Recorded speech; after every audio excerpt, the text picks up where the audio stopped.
നമസ്കാരം, ജാൻ മീഡിയ ന്യൂസിലേക്ക് സ്വാഗതം.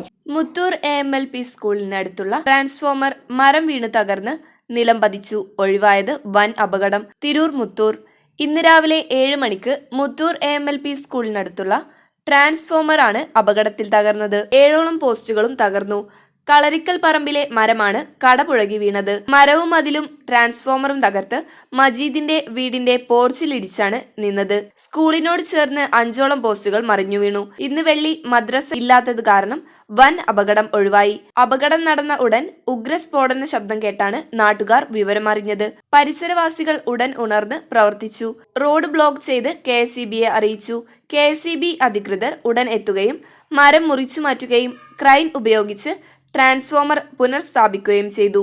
കൗൺസിലർ യാസീൻ, മുൻ കൗൺസിലർ ആയിഷക്കുട്ടി, PT ബദറുദ്ദീൻ എന്നിവരുടെ നേതൃത്വത്തിൽ നാട്ടുകാരുടെ സഹകരണത്തോടെ KSEB വൈദ്യുതി പുനഃസ്ഥാപിച്ചു.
Jan media news, Tirur. മുയൽ വാഴുമിടം, പണം വാരുമിടം. Ashiyana rabbit farm. Ashiyana rabbit farm municipal സ്റ്റേഡിയത്തിന് മുൻവശം, Thazhepalam, Tirur, Malappuram. Phone 049424290205. Mobile 9895297205. Website www.ashiyanarabbitfarm.com. Email office@ashiyanarabbitfarm.com.